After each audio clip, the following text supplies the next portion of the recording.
राजकीय घडामोडी, सामाजिक विश्लेषण, कृषी विभाग, कला व मनोरंजन विश्व आणि क्रीडा क्षेत्रातील बातम्यांचे ताजे व अचूक अपडेट्स महाराष्ट्र शाही न्यूज मराठी। बातमी मागची बातमी, शोध सत्याचा। मी आंबेदुमाला गावातून संदीप गणपत ढेरंगे बोलतोय। आमच्या आंबेदुमाला गावच्या कस नदीवरील पूल जो आता पुरातन 1964 साली आंबेदुमाला गावच्या जुन्या ग्रामस्थांनी हा पूल आपल्या श्रमदानातून आणि वर्गणीतून तयार केला होता, परंतु तो पूल अतिशय जीर्ण अवस्थेत आहे।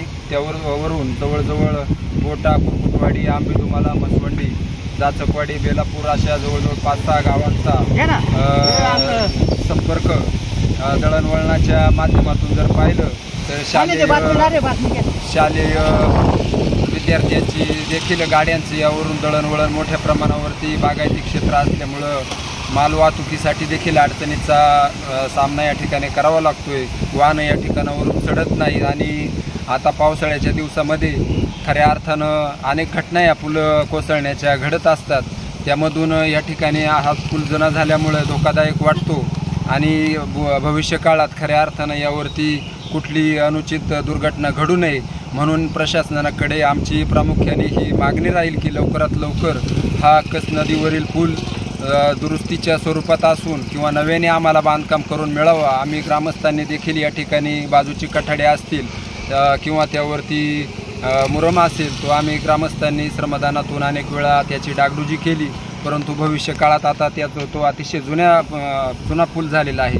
64 म्हटल्यानंतर आता जवळजवळ 50-60 वर्षाचं त्याचं आयुष्य झालं, तो जुना झाला आहे, तो नव्याने बांधण्यात यावा किंवा या ठिकाणी त्याची जर कुठली दुर्घटना घडली तर याला सर्वस्वी प्रशासन जबाबदार राहील अशी मी ग्रामस्थांच्या वतीने या ठिकाणी मागणी करतो। धन्यवाद।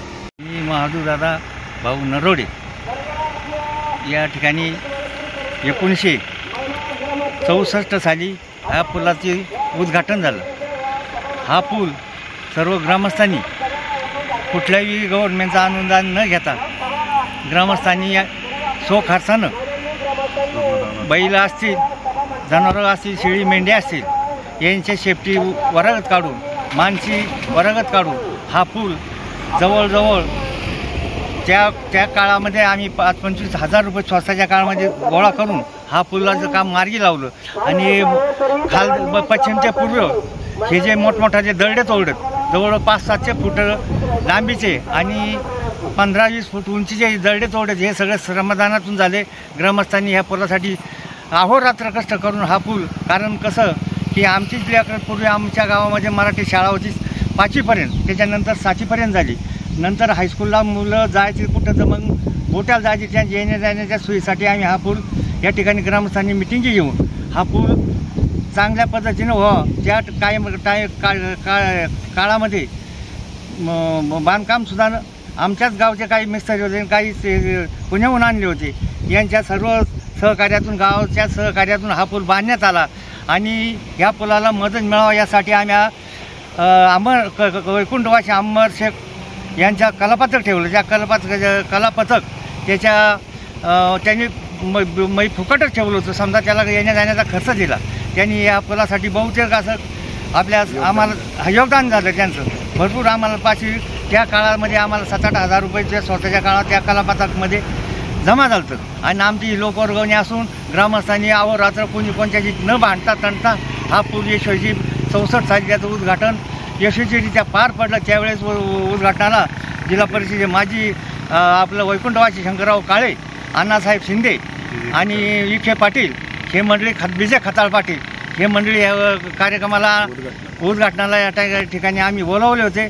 त्यांच्या हाती उद्घाटन झालं। ग्रामस्थांनी त्यांची सर्व येण्या जाण्याची आम्ही सर्व त्यांची दखल घेतली, परंतु हा पूल आता जवळजवळ 61 वर्षाचं या पुलाचं वय झाले, जीर्ण झाल्यासारखा वाटतोय। कारण कसं 2-3 ठिकाणी 2-3 वेळा पुलाचे कठाडे तुटले होते, ग्रामस्थांच्या वरागतीतून कठाडेसुद्धा आम्ही दुसरी डबल गाडीसुद्धा जात नाही, सिंगल गाडीचा रस्ता आहे।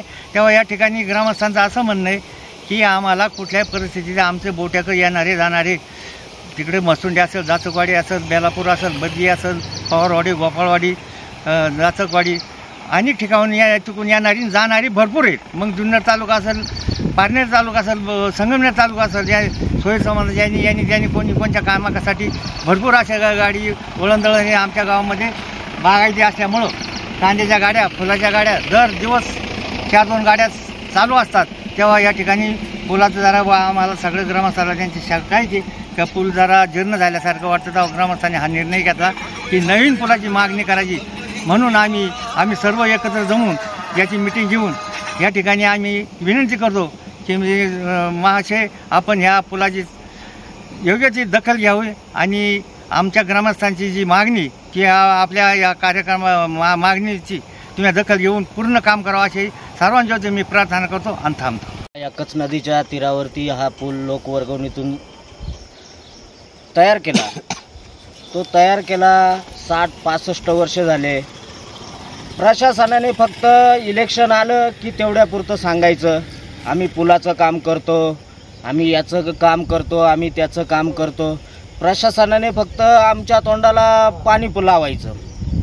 पण आता प्रशासनाला आमची ग्रामस्थांच्या वतीने ही कळकळीची विनंती तर समजाच, पण तुम्ही फक्त पूल पडला, दुर्घटना घडली की तुम्ही फक्त म्हणायचं भावपूर्ण श्रद्धांजली, त्यांच्या कुटुंबियांना 5 लाखाची मदत द्यायची. अरे पण त्याच्या कुटुंबातला करता धरता माणूस जातो, त्या मदतीला काय करता, त्या मदतीला काय करायचंय, त्या मदतीचं करायचं काय? त्यामुळे आता प्रशासनाचं बाद झालं आणि प्रशासनाला आणि स्थानिक आमदार असतील, जिल्हा परिषद सदस्य असतील, या सगळ्यांना कळकळीची विनंती आहे की तुम्ही आता याच्याकडे लक्ष घाला. अन्यथा जर काही घटना घडली तर याला सर्वोच्च जबाबदार प्रशासन असेल. हे आता लोकांच्या सगळ्यांच्या ग्रामस्थांच्या वतीने मी सांगतोय. नसल तर आम्हाला आता रस्त्यावरती उतरायची वेळ आलेली आहे. कारण तो आम्ही पाठपुरावे करून करून आता भरपूर झालेले आहेत. गोट्यापासून निघलं की थोडे थिगळं मारायचे, थोडे थिगळे मारायचे, थोडं रस्ता रिपेअर करायचा. आता अरे रोज शाळेत जाणारे विद्यार्थी आहे, 2 व्हीलर आहे, आजारी पेशंट आहे, रस्त्याकडे दुर्लक्ष. फक्त इलेक्शन आले की तेवढ्या पुरते तुम्ही हे करायचं. प्रशासनाला ही माझी कळकळीची विनंती आहे की प्रशासनाने याच्याकडे लक्ष द्यावे, अन्यथा आंदोलन हे निश्चित आहे. महाराष्ट्र शाही न्यूज मराठी, बातमी मागची बातमी, शोध सत्याचा.